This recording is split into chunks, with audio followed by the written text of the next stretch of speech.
Hello. So last week, or the last lesson that you've watched, we left off on simple interest. So today we're going to start covering compound interest. And then the last portion of this unit will be future values, or also called annuities. So compound interest today. So very few banks today pay interest based on simple interest formula. Instead, they actually pay interest by using a principle called compounding. And we'll look at the compounding and simple interest in a minute, but basically the difference between them is that simple interest grows very slowly. It's not an exponential growth, whereas compounding interest speeds up the process because it's actually an exponential function, and you'll see in the formula, and maybe that doesn't make a lot of sense to you, but basically with compound interest, we're making interest on our interest. So if you have an investment, so with simple interest, you get a certain amount of interest, so you get a certain rate over a certain period of time. With compounding interest, we have certain compounding periods. So the interest that we're earning continues to earn interest as well as the principal that we've already invested. So simple interest is interest on the principal amount. Compound interest is when your principal and any earned interest both earn interest. So for example, at the end of a year, you've earned a certain amount of interest. That interest gets reinvested and compounded. And in the following years, you're also earning interest on that amount.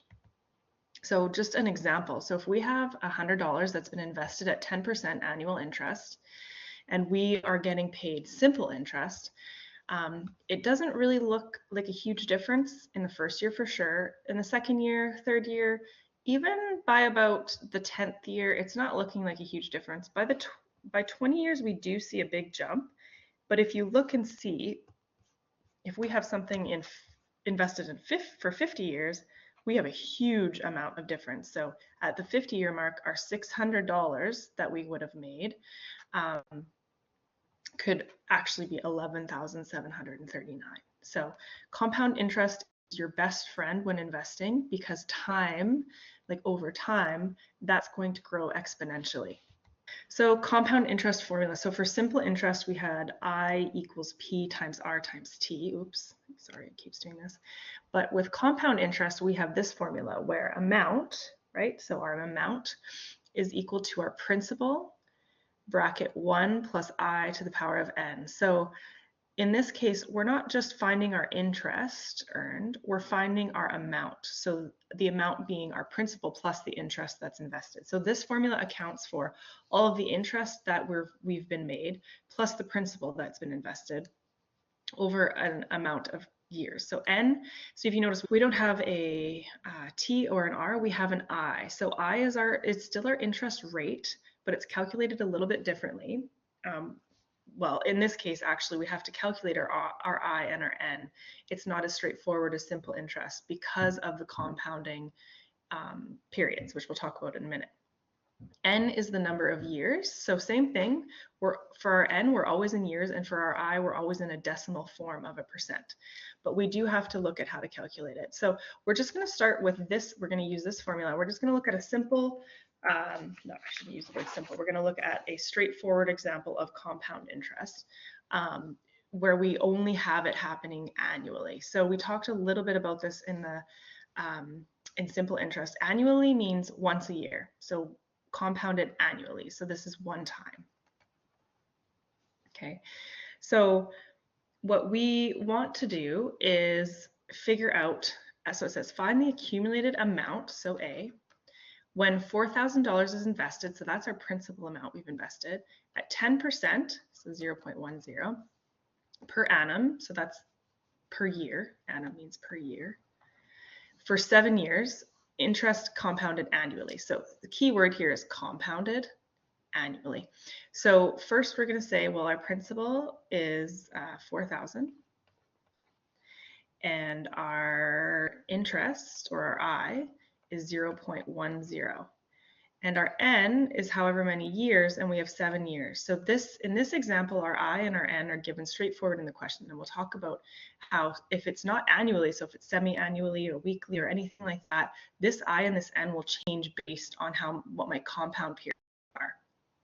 In this case, I only have a compound period of 1 time a year. So it's going to be pretty straightforward. So A is equal to P1 plus I to the power of n. My principal amount is 4,000.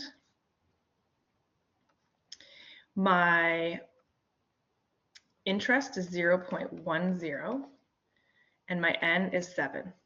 So when I plug that into my calculator, and I wonder if I should, well, let's just say, so this is going to be 4,000, 1.10 to the power of 7. So you can type in 1.10 to the power of 7 in your calculator times by 4,000. Should I pull up the calculator? Let's do it for this one. So we had 4,000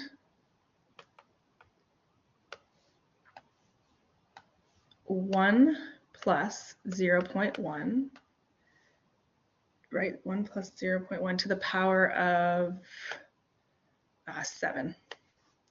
So we had equals, that gives us $7,794.86. All right, so we have our answer of $7,794.87. So that's compound interest. Now, you might also wonder, like, what if I had simple interest, right? So if I had P times R times T, what would that look like? So we know that I is equal to P times R times T for simple interest. So my principal amount was 4,000, my rate is 0.10, and my time is 7. So I could type that into my calculator, right? So let me just grab my calculator because I didn't have this written down, but I think it'll be interesting to cover. So 4,000 times 0.1 times 7. So that's the amount of interest I've earned. So I've earned $2,800. We're going to add that back to 4,000. So that's going to give me an amount of $6,800, right? So if I just invested this using simple interest, I'd only make $6,800. But using compound interest, I've made $7,794. So which one's better? For sure compound, but by how much? So we can take our compound interest, subtract our 6,800, so that's 7,794.87, take away 6,800. So that's a difference of $994.87. So compound interest is better by almost $1,000, right? By using compound interest. So it is interesting to see. We didn't have to do this. This was just extra. It just asked you to find your amount calculated. Okay, so let's move on. So compounding periods. I did talk about this a little bit in the last lesson. So yearly or annually is 1 time a year. Semi-annually is 2 times a year or twice a year. Quarterly is 4 times a year, makes sense, right? Quarter 4. Monthly, 12 times a year because there's 12 months in a year. Weekly, there's 52 weeks in a year, so it's 52 times a year. And daily, there's 365 times in a year. There's also bi-weekly that's sometimes given. Bi-weekly, sorry. Which is going to be 26 compounding periods. I think that should cover most of the ones that we're going to look at. So when we're looking at compound interest, so in the first example, we were just given a very simple I and N, right? But in order to calculate my I have to take my annual interest, so the number that was given, so in the last one was 10%, so I'd take 0.10, and I divide it by the number of times the interest is calculated per year. So if it's semi-annually, I divide by 2. If it's quarterly, I divide by 4, right? If it's yearly, I divide it by 4. Or sorry, if it's number of times interest, sorry, if it's quarterly, divide by 4. If it's daily, 365, right? That kind of thing. So you're always taking the number of years your investment times for N, we times it by, and we'll look at lots of examples of this. And then if you're finding I, you're going to take your interest and divide by the number of times the interest is calculated per year. So here's an example. Interest compounded semi-annually. So semi-annually tells me 2 times, right? At 12%, so 0.12 rather, 8 years, so I have 8 years, would have 16 interest periods, right? And the rate per interest period would be 6%. And here's why. So to calculate my I take, right, so we talked about we take our rate, which is 0.12 in decimal form, okay? 0.12, we divide it by how many compounding periods we have. So this is semi-annually, so 2, we divide by 2. For n, I take my number of years, which in this case we were given 8, and I multiply it by my compounding period, so 2 times. So for my I in my formula, I have 0.06, and my n, I have 16. So depending on whatever my principal is going to be, this is the I and the n that I'm using. So you can notice that I don't just get to use my regular 0.12 like I would in simple interest and t equaling 8 like I would in my simple interest. I have to actually find a new I and a new n because it's not just done annually. If it was compounded annually, you would just be dividing by 1 and timesing by 1. So you're not actually changing the I. But if it's anything different than annually for compound interest only, not simple interest won't have any different compound periods, then we have to calculate our I and our n. So this is usually where I have students try to calculate I for the following situations. So we can probably go through all of these together, or at least most of them, so that we get some extra practice on calculating these. So these are pulled from the textbook, or sorry, the booklet that's usually given. So all we're doing is just calculating I's. Okay, so for quarterly. So remember for I, do I multiply or divide? You can always go back and check, but my I is going to be my rate. So in this case for A, I have 0.05. And I'm going to divide by however many compounding periods. So in this case, it's 4. So I get 0.05 divided by 4. And this gives me 0.0125. For B, 5 3/4 is 5.75, right? 5 3/4, 5.75. We divide that by 100. So my I is going to be 0.0575. Right, so I just divided this by 100. So 0.05, divided by what? So semi-annually means twice a year. So we're going to divide that by 2, and that gives me 0.02875 as my I. For C, we have 6% monthly, so 0.06 monthly is 12 times, right? So 0.06 divided by 12 gives me a new interest, or I, or a rate of 0.005.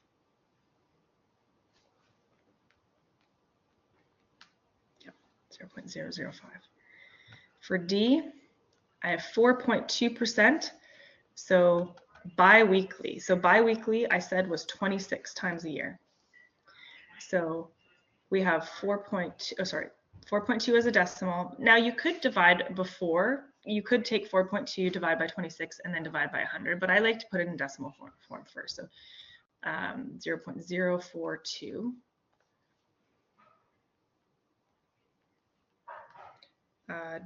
Biweekly divided by 26. Divided by 26 is, now you can keep this in fraction form if you want, but we get 0.0016. Let's just do 2. We're going to round this number to the nearest decimal place. So I get 0.00162 for my I. So that's biweekly. For E, we have daily. So we have 0.08. There's 365 days in a year. So we get 0.08 divided by 365. And that gives me 0.00022, we'll say.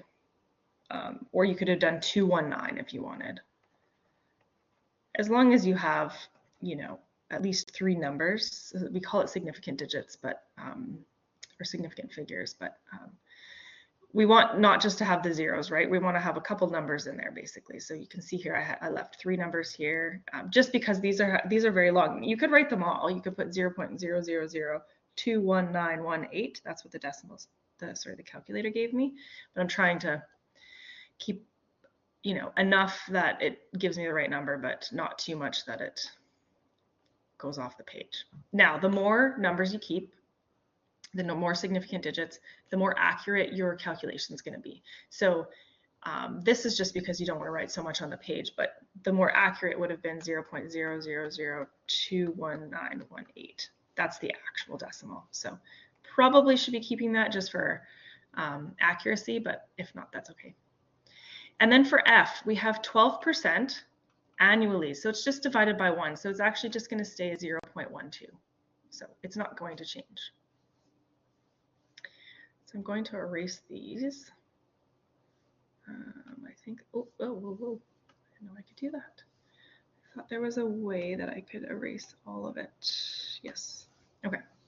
So we'll do calculating N. So for A, I know my N is going to be the number of years. So in this case, it says monthly for 2 years. So 2 years times the amount of compounding periods. Monthly is 12. So my N is going to be 24. For B, we have 3 years and it's done weekly. So that's 52 weeks in a year. So 3 times 52 is 156. So my N is 156. C is annually for 36 months. Now, this is a little bit of a tricky part. So remember, when I'm calculating my N, it has to be in years. So in this case, I'm given 36 months. So let's first convert 36 months to years before we do anything. So 36 months, so 36 divided by 12, right, is going to give you years. So 36 months is 3 years. So they're saying 3 years, but we need it in years whenever we're using this formula. So that's why this one was thrown in here. So 3 years, but now I still don't know is my N right. So it says annually. So it's just going to be those 3 years times annually, which is 1. So my N in this case is going to stay as a 3. Now, if it said semi-annually for 36 months, I would have taken that 3 and multiplied by 2. But we definitely can't have months. So let's look at D. D has something similar to that. Semi-annually for 30 months. So 30 months, we'll get that into years. So 30 divided by 12, it's not going to be an even number, or a whole number rather. So 30 divided by 12 is 2.5 years. Okay. Now I'm not done. My N has to include my compounding interest. So I have 2.5 years, but it's semi-annually, so twice a year. So my N is going to be 5 when I calculate my interest, when I use that formula. E, biweekly for 6 months. So let's first get this months into years. We need that in years. So 6 divided by 12 is going to be 0.5 years. Sorry, that's 0.5 years. So 0.5 years, but now I want to calculate my N. So I have 0.5, and now they're saying biweekly. So that's 26 times a year.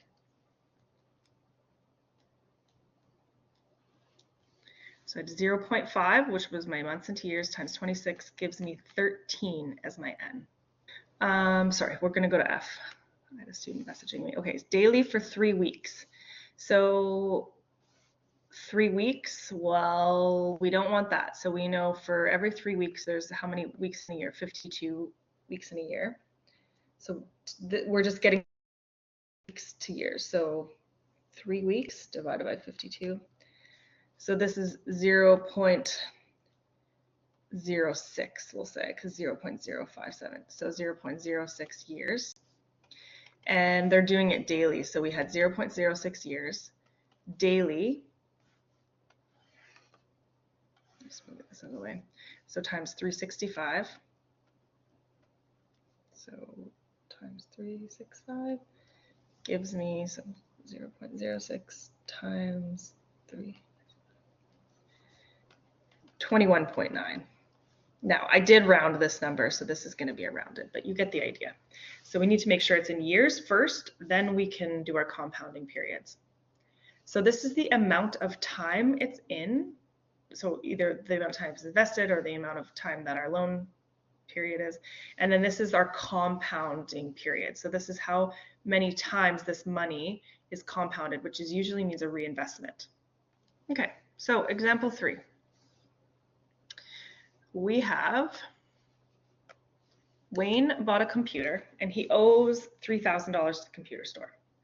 They charge $7,000 and compound it quarterly.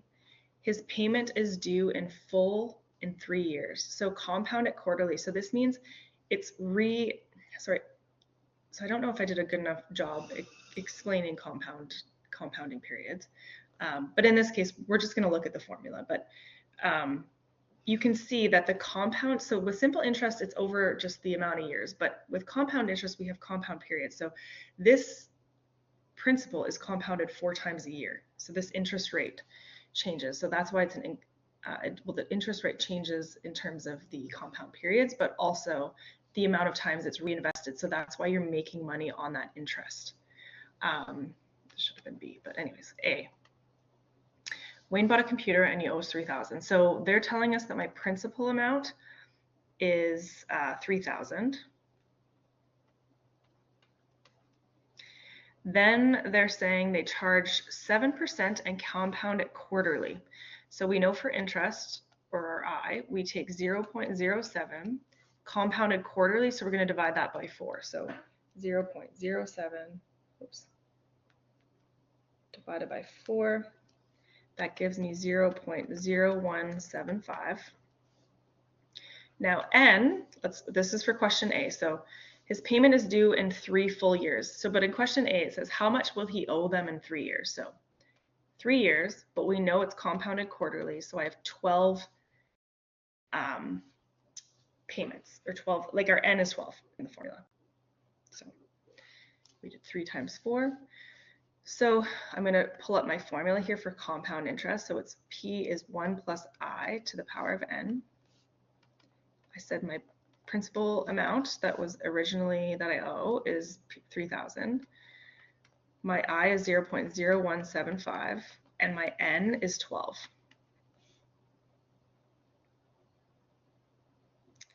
So when you plug this into your computer calculator, sorry, the question says computer, so that's confusing. Let's see here, we get 1.0175 to the power of 12 times 3,000. That gives me 3,694.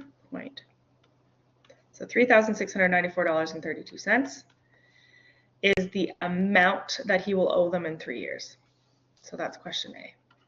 For question B, it says, how much will he owe them if he just pays them off in 1 year? So instead of, so my interest, so the question is, will my interest rate change, right? So, or will my I change and will my N change? So my P definitely stays the same. My I was 7%. And it's still compounded quarterly. So in 1 year, it's still compounded 4 times. So my compound interest, or my I, stays at 0.175. My N, though, is the amount of years. So now we're saying we're only going to pay it off in 1 year. And it's still compounded quarterly, but my N in this case is just 4. So up here we had 3 years. So my N changed quite a bit from 4 to 12. So we're using the same formula, so we have 3,000. My I did not change to the power of 4. So when I plug this into my calculator, I get $3,215.58. So if he pays it off in a year, he'll save himself about $400 and something, right? So probably better to pay it off earlier than later. Okay, so that's the answer for question. So this is question A. Whoa, sorry, I don't know what's going on with my pen here. Question. Okay, so sometimes we're going to be asked, just like we were in simple interest, to calculate the principal, or calculate, in simple interest we were asked to calculate N or T, or sorry, in that one it was T or R. But if we want to figure out how to calculate the principal, it's possible to calculate the principal, and all we're going to do is rearrange this formula. So this is my formula for compound interest. if I rearrange it to isolate P, I'm actually just dividing both sides by this whole thing. So the formula I end up being able to use is P is equal to the amount over 1 plus Ri to the power of n. So this formula, I have a formula sheet that's attached to the assignment, but you don't have to know how to rearrange this. It's just explaining to you where that formula comes from. So let's look at an example. So we have, how much would you have to invest for 5 years at 10% compounded semi-annually to receive $5,000? So the tricky part when we see these questions, is to figure out what are we being asked. So it's saying, how much would you have to invest? So if we're, for either it's borrowing or investing, that's our principal amount. So they're asking us to find P. Our T, or our number of years, is 5. 10% is our rate, compounded semi-annually. So this means 2 times per year. So 2 times. To receive $5,000, so the amount I'm receiving is 5,000. So we're given amount. So let's write down everything we have. We have an amount of 5,000. We have our N, we have to calculate. So it's 5 years. It's compounded semi-annually, so 2 times a year, so my N is 10. And then my I is 0.10, because we were given 10%, divided by 2, because it's twice a year, semi-annually, so 0.05. And I'm trying to find my principal. So that tells me that I'm going to use this formula. So my amount is 5,000 over to the power of n, which is 10. So we get 5,000 over 1.05 to the 10. And you can punch this into your calculator either using the fraction key or the division key. And you should get $3,069.57. This is a comma, sorry. I don't know why I used a comma there. I didn't have to, but. So this person would have to invest 3,000, let's say 3,070 really, but if this is the specific amount they would have to invest, if at the end of 5 years with this interest rate, compounded semi-annually, that this would earn me $5,000 by the end of that term. So that's how much, so that's calculating P. So it's really cool because you can actually use this a lot in your banking and your savings accounts, depending on, each bank is different and each account's different. Each investing portfolio is different. So this is by no means teaching you everything you need to know about that kind of stuff, but it does allow you to see how compound interest is significantly more beneficial than simple interest. And what we'll get to on Wednesday is what we call annuities or future value. And that's often probably the one we use a lot more often. And that just basically means like lots of people take off a certain amount per paycheck, right? So instead of just giving this big lump sum investment, which we often don't usually have, like how often do you have just $10,000 or $5,000 to put into a savings account or an investment account? So often what we'll do is we'll take off $50 a pay period, or every 2 weeks, or we'll invest $100 a month. And then we can use a specific formula that we'll learn on Wednesday, or whenever you watch the next video, about how we calculate that and the difference that has in terms of investing. So that's the way that most people invest, just because it's a little bit easier to use. So the extra practice, so that's the end of today. There's a lot more examples in the compound interest unit. So this entire, so simple interest, compound interest, and annuities, or future value it's also called, they're all in the personal finance booklet. So this is the second section we covered today. There's lots of examples. There's also a practice unit test, or I think it's called a practice unit test, or it covers all of the compound interest stuff that we've just covered. So you can try to go through those questions and determine if you can figure out, when am I being asked to find principal amount, when am I being asked to find just amount. I even think they might have some where you calculate N, I can't remember though. So that's more examples, more questions to try if you have any more questions.